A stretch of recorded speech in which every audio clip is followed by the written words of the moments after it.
Assalamu alaikum. The Smart Schools Computer Lesson Class 5 Video Lesson 1 Chapter number 1 Evolution of Computers. In this video, we shall cover the topic Evolution of Computers from chapter number 1. You can read from page number 5 to 7 from your textbook. Before watching this video, you must be ready with the following resources: online with Smart Computing Book 5, pen, loose sheets, notebooks. Dear students, I hope that you have already arranged these things with you. By the end of this lesson, we shall be able to describe the early calculation devices, discover the contribution of Pascal, John Napier, Leibniz, Joseph-Marie Jacquard, and Charles Babbage in the field of computers. Before continuing to this lesson, we shall watch this video carefully.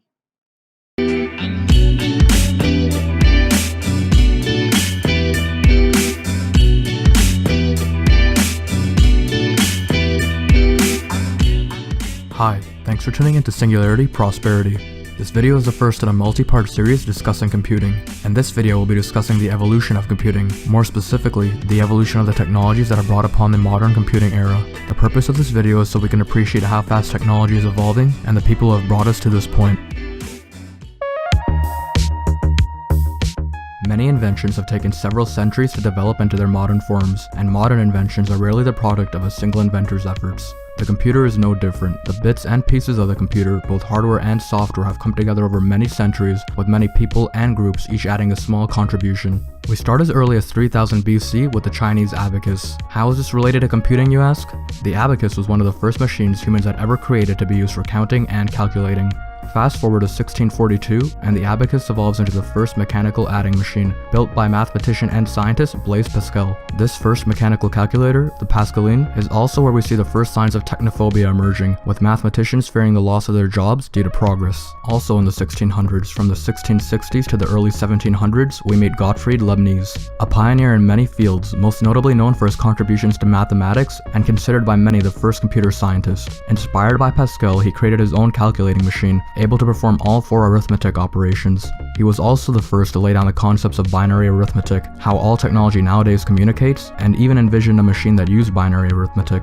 From birth, we are taught how to do arithmetic in base 10, and for most people that's all they are concerned with, the numbers 0 to 9. However, there are an infinite number of ways to represent information, such as octal as base 8, hexadecimal as base 16 used to represent colors, base 256 which is used for encoding, the list can go on. Binary is base 2, represented by the numbers 0 and 1. We'll explore later in this video why binary is essential for modern computing. Back on topic, progressing to the 1800s, we are met with Charles Babbage. Babbage is known as the father of the computer, with the design of his mechanical calculating engines. In 1820, Babbage noticed that many computations consisted of operations that were regularly repeated, and theorized that these operations could be done automatically. This led to his first design, the difference engine. It would have a fixed instruction set, be fully automatic through the use of steam power, and print its results into a table. In 1830, Babbage stopped work on his difference engine to pursue his second idea, the analytical engine. Elaborating on the difference engine, this machine would be able to execute operations in non-numeric orders through the addition of conditional control, store memory, and read instructions from punch cards, essentially making it a programmable mechanical computer. Unfortunately, due to lack of funding, his designs never came to reality, but if they had, would have sped up the invention of the computer by nearly 100 years.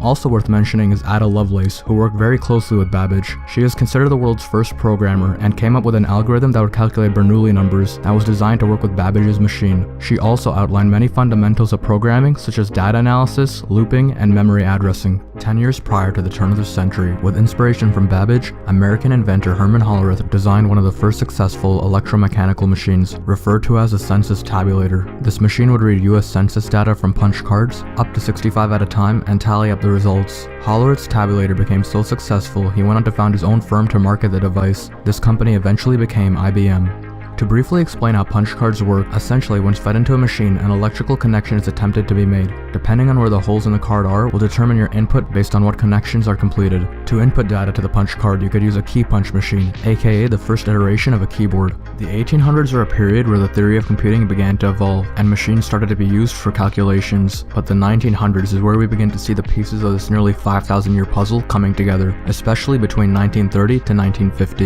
In 1936, Alan Turing proposed the concept of a universal machine, later to be dubbed the Turing machine, capable of computing anything that is computable. Up to this point, machines were not only able to do certain tasks that the hardware was designed for. The concept of the modern computer is largely based off Turing's ideas. Also starting in 1936, German engineer Konrad Zuse invented the world's first programmable computer. This device read instructions from punched tape and was the first computer to use Boolean logic and binary to make decisions through the use of relays. For reference, Boolean logic is simply logic that results in either a true or false output, or when corresponding to binary, 1 or 0. We'll be diving into Boolean logic deeper later in this video. Zuse would later use punch cards to encode information in binary, essentially making them the first data storage and memory devices. In 1942, with the computer the Z4, Zuse also released the world's first commercial computer. For these reasons, many consider Zuse the inventor of the modern-day computer. In 1937, Howard Aiken with his colleagues at Harvard and in collaboration with IBM began work on the Harvard Mark I calculating machine, a programmable calculator and inspired by Babbage's analytical engine. This machine was composed of nearly 1 million parts, had over 500 miles of wiring, and weighed nearly 5 tons. The Mark I had 60 sets of 24 switches for manual data entry and could store 72 numbers, each 23 decimal digits long. It could do 3 additions or subtractions in a second, a multiplication took 6 seconds, a division took 15.3 seconds, and a logarithm or trig function took about 1 minute.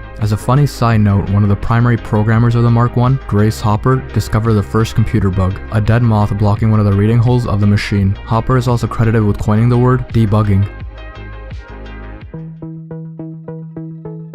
The vacuum tube era marks the beginning of modern computing, the first technology that was fully digital, and unlike the relays used in previous computers, were less power hungry, faster, and more reliable. Beginning in 1937 and completing in 1942, the first digital computer was built by John Atanasoff and his graduate student Clifford Berry. The computer was dubbed the ABC. Unlike previously built computers like those built by Zuse, the ABC was purely digital. It used vacuum tubes and included binary math and Boolean logic to solve up to 29 equations at a time. In 1943, the Colossus was built in collaboration with Alan Turing to assist in breaking German crypto codes, not to be confused with Turing's Bombay that actually solved Enigma. This computer was fully digital as well, but unlike the ABC was fully programmable, making it the first fully programmable digital computer. Completing construction in 1946, the Electrical Numerical Integrator and Computer, aka the ENIAC, was completed. Composed of nearly 18,000 vacuum tubes and large enough to fill an entire room, the ENIAC is considered the first successful high-speed electronic digital computer. It was somewhat programmable, but like Aiken's Mark I was a pain to rewire every time the instruction set had to be changed. The ENIAC essentially took the concepts from Atanasoff's ABC and elaborated on them in a much larger scale. Meanwhile, the ENIAC was under construction in 1945. Mathematician John von Neumann contributed a new understanding of how computers should be organized and built, further elaborating on Turing's theories and bringing clarity to the idea of computer memory and addressing. He elaborated on conditional addressing or subroutines, something Babbage had envisioned for his analytical engine nearly 100 years earlier. Also, the idea that instructions or the program running on a computer could be modified in the same way as data and decode them in binary. Von Neumann assisted in the design of the ENIAC successor, the Electronic Discrete Variable Automatic Computer, aka the EDVAC, which was completed in 1950 and the first stored program computer. It was able to operate over 1,000 instructions per second. He is also credited with being the father of computer virology, with his design of a self-reproducing computer program. And it contains essentially those things which the modern computer has in it, although in somewhat primitive form. This machine has stored program concept as its major feature, and that, in fact, is the thing which makes the modern computer revolution possible. At this point, you can see that computing had officially evolved into its own field, from mechanical to electromechanical relays that took milliseconds to digital vacuum tubes that took only microseconds. From binary as a way to encode information with punch cards, to being used with Boolean logic and represented by physical technologies like relays and vacuum tubes, to finally being used to store instructions and programs. From the abacus as a way to count, to Pascal's mechanical calculator, the theories of Leibniz, Alan Turing, and John von Neumann, the vision of Babbage and the intellect of Lovelace, George Boole's contribution of Boolean logic, the progressing inventions of a programmable calculator to a stored program fully digital computer, and countless other inventions, individuals, and groups, each step a further accumulation of knowledge. While the title of the inventor of the computer may be given to an individual or group, it was really a joint contribution over 5,000 years, and more so between 1800 to 1950. Vacuum tubes were a huge improvement over relays, but they still didn't make economic sense in a large scale. For example, of the NEX 18,000 tubes, roughly 50 would burn out per day, and a round-the-clock team of technicians would be needed to replace them. Vacuum tubes were also the reason why computers took up the space of entire rooms, weighed multiple tons, and consumed enough energy to power a small town. In 1947, the first silicon transistor was invented at Bell Labs, and by 1954, the first transistorized digital computer was invented, aka the Trudic. It was composed of 800 transistors, took the space of 0.085 cubic meters compared to the 28 the ENIAC took up, only took 100 watts of power, and could perform 1 million operations per second. Also during this era, we begin to see major introductions on both the hardware and software aspect of computing. On the hardware side, the first memory device, the Random Access Magnetic Core Store, was introduced in 1951 by J. Forrester. In other words, the beginnings of what is now known as RAM today. The first hard drive was introduced by IBM in 1957. It weighed 1 ton and could store 5 megabytes, costing approximately $27,000 per month in today's money. On the software side is where a lot of major innovations and breakthroughs began to come. This because computer hardware and architecture was beginning to become more standardized, instead of everyone working on different variations of a computing machine. Assembly was the first programming language to be introduced in 1949, but really started taking off in this era of computing. Assembly was a way to communicate with the machine in pseudo-English instead of machine language, aka binary. The first true widely used programming language was Fortran, invented by John Baucus at IBM in 1954. Assembly is a low-level language, and Fortran is a high-level language. In low-level languages, while you aren't writing instructions in machine code, a very deep understanding of computer architecture and instructions is still required to execute a desired program, which means a limited number of people have the skills, and it is very error-prone. Also in the early to mid-50s, to compile code back to machine code was still an expensive and time-consuming process. This all changed with Grace Hopper and her development of the first computer compiler. Hopper, if you remember from earlier, also found the first computer bug. This allowed for programming of computers to become more affordable and nearly instantaneous instead of the time-consuming process of writing code in assembly and then manually converting it back to machine code. As a side note, Hopper assisted with the invention of another early programming language, COBOL. This era marks the beginnings of the modern computing era, and where the exponential trend of computing performance really began. While transistors were a major improvement over vacuum tubes, they still had to be individually soldered together. As a result, the more complex computers became, led to more complicated and numerous connections between transistors, increasing the likelihood of faulty wiring. In 1958, this all changed with Jack Kilby of Texas Instruments and his invention of the integrated circuit. The integrated circuit was a way to pack many transistors onto a single chip instead of individually wiring transistors. Packing all the transistors also significantly reduced the power and heat consumption of computers once again, and made them significantly more economically feasible to design and buy. Integrated circuits sparked a hardware revolution, and beyond computers assisted in the development of various other electronic devices due to miniaturization, such as a mouse invented by Douglas Engelbart in 1964. He also demonstrated the first graphical user interface. As a side note, computer speed, performance, memory, and storage also began to iteratively increase as ICs could pack more transistors into smaller surface areas. This demonstrated by the invention of the floppy disk in 1971 by IBM, and in the same year DRAM by Intel, to list a few. Along with hardware, further advances in software were made as well, with an explosion of programming languages and the introduction of some of the most common languages today, BASIC in 1964 and C in 1971. As you can see from throughout this video, computing since the 1900s has evolved at an increasingly fast rate. Thus, in 1965, led Gordon Moore, one of the founders of Intel, to make one of the greatest predictions in human history. Computing power would double every 2 months at low cost, and that computers would eventually be so small that they could be embedded into homes, cars, and what he referred to as personal portable communications equipment, aka mobile phones. We now refer to this as Moore's Law. Here are some charts to further illustrate how fast computing was evolving and what Moore based his predictions on. One of my colleagues called this Moore's Law. Rather than just being something that chronicles the progress of the industry, it kind of became something that drove the progress of the industry.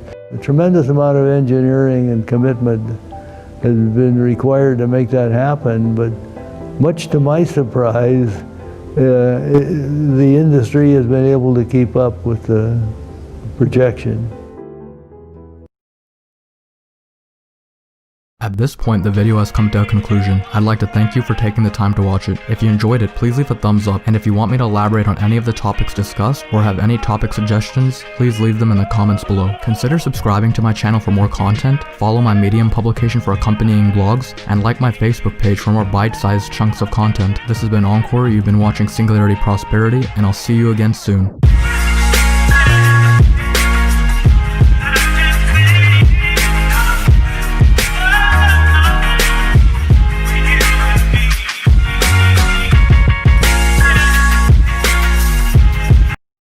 Let's have a brief recap of the information that we have just learned from the video.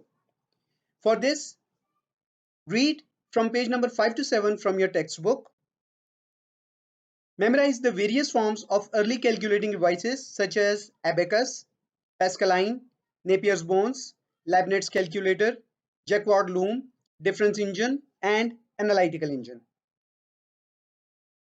Highlight the contribution of Pascal, John Napier, Leibniz, Jacquard, and Charles Babbage in the field of computers.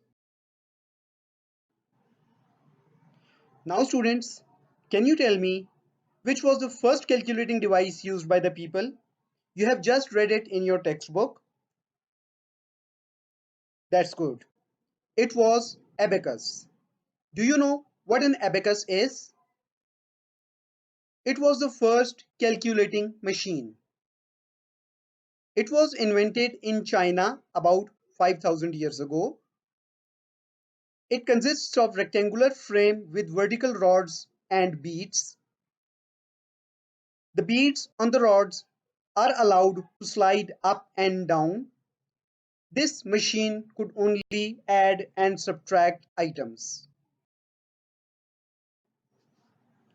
Now students, can you tell me which was the second machine that was used by people to count? Yes, it was Pascaline. You know who invented Pascaline? Yes, it was invented by Blaise Pascal, a French mathematician in 1642. Blaise Pascal was only 17 years old when he invented this machine. He invented this machine to help his father in doing some official job. Pascaline was used to add and subtract numbers. The disadvantage of this machine was that it could not perform multiplication and division. Now students, do you know who improved the calculating devices for people to do multiplication and division? Yes, it was Napier's bones. John Napier invented Napier's bones. It could perform addition, subtraction, multiplication, and division. Leibniz calculator was invented by Leibniz. It was used to perform multiplication and division functions, and it could even calculate complex numbers. It was improved form of Pascaline. Jacquard loom. Jacquard loom was invented by Joseph Marie Jacquard. It was the first machine to use punched cards to control the sequence of operations. Now let's see what is a punch card. A punch card is a piece of paper with holes in it. It contains information for doing calculations. Difference engine and analytical engine. Can you tell who invented difference engine and analytical engine? Yes, you might have read it about him in your book. Of course, you are right. These two machines were invented by Charles Babbage. He is called father of modern computer because of his contribution in the field of computers. This is the picture of difference engine and this is the picture of analytical engine. Now let's see if we can answer the following questions. You can use your textbook as reference guide and write your answers in loose sheets. You can show your answers to your computer teacher later. Which calculating device was invented in China and when? Abacus, about 5,000 years ago. Who was Blaise Pascal? He was a French mathematician who invented Pascaline. Now let's have a brief recap of the topics and things that we have covered in this lesson. Abacus, Pascaline, Napier's bones, Leibniz calculator, Jacquard loom, difference engine, and analytical engine are early forms of calculating devices. Abacus was invented in China about 5,000 years ago. Pascal, a French mathematician, invented Pascaline. John Napier invented Napier's bones. Leibniz invented Leibniz calculator. Joseph Marie Jacquard invented Jacquard loom. Charles Babbage is called the father of modern day computer. Charles Babbage invented difference engine and analytical engine. Now try to answer these questions. Write the answers in loose sheets. Show your answers to your computer teacher. Which is the first calculating device? Who is known as the father of computer? Which device consisted of boards and a set of rods? What is punched card? Students, I hope that you have enjoyed this lesson. We shall meet in the second lesson on the same chapter. Till then, take care of yourselves and Allah Hafiz.